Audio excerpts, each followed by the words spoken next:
What's the whole Accra or Ghana to South Africa thing? Tell So, us about it. so the whole idea of me and my friends, we came together to embark on a trip that is to campaign for a borderless Africa, where Africans should be able to travel freely across Africa without no form of frustration, without no form of hindrance, to be able to go from one border to the other without even paying anything. But apparently it's not that easy to go through the African borders. So we are embarking on this journey to ride around Africa in 38 countries. That was the goal. 38? Yeah, African countries. So were you able to do that? So right now my engine is broken, so the trip is on hold for now. But immediately I fix my bike, we continue the journey again. I see. So when you started, how many countries were you able to do? Yeah, so we started from Ghana, crossed Togo, Benin, went to Nigeria, spent 3 months in Nigeria because we had a lot of bike issues and then visa issues. Especially getting the Cameroonian visa was hectic and frustrating. So my bike broke down, and that's where we are right now. Wow. Yeah. So let's say right now we find ourselves stuck in Nigeria. Yeah. And how to continue the trip is also another story to tell. Yeah, getting the Cameroonian visa, because as at the time that we budgeted for the visa, it was the amount is the same, but the CD depreciation affected it. Oh. So it was 177 euros. But as at the time that we budgeted, it was around 1,008. But when we were ready to pay for it, it was 2,800. Yeah, thereabout. Oh, wow. That's JK. Quite an interesting. You said 1,002. 1,008. 1,008 1,007, to 2,000. Yeah, 2,800 thereabout. Wow. Yeah. Quite huge. Yeah. That's how far right now as our currency is. Is really Is shot that up. bad? Yeah. Yeah, you feel the depreciation of our currency if you are earning in our currency and then you're outside Ghana. Yeah. You know, even when you're in Nigeria, and even the CFA is doing well than the Ghana cedi. You know, and it gets expensive because we pay for accommodation every single day. Every single day. You know, food, fuel,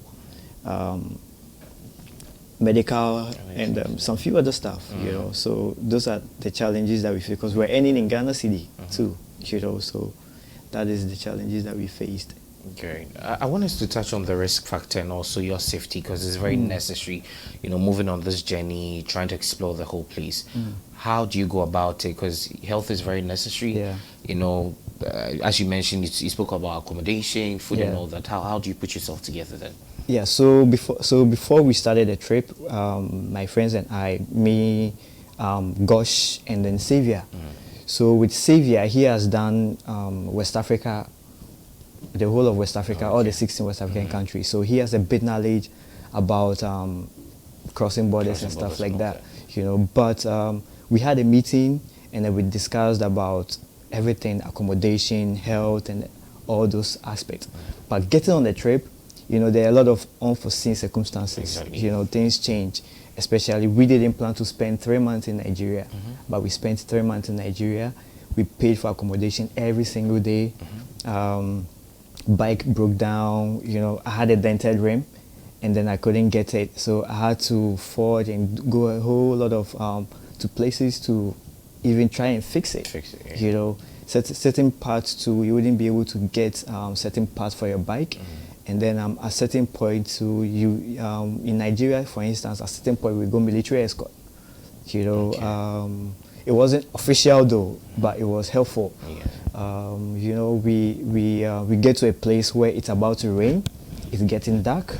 There are bushes around in the middle of nowhere, and then our bike has broken down. Yeah, you know, so in terms of security, sometimes we move by feet a lot, because this trip has really taught me a lot about faith. But also you become aware of your surroundings. Wherever you feel or your instinct tells you that this is not safe, you don't be there. And also when you are traveling, also when you get to a country, you check in with your embassy. You know, we let them know that you are You're here. here, yeah. And then this and this is what you are doing. This is the place you'll be going. How long you'll be staying for, when you'll be leaving the country. So as and when it is necessary, you keep checking in with your embassy so they know that you are here and then this is what you are doing. It's official.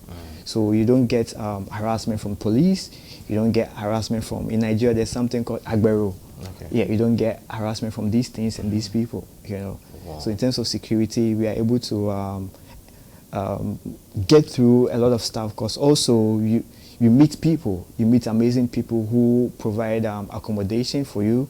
They try to host you and stuff like that. And when you think about it, somewhere you could meet someone today, that person could be dangerous, but you don't know. And then you could meet someone today, and that person is welcoming you. You know, so there's a lot of There's a unforeseen. balance, the risk you're taking and all that. Yeah. Okay. But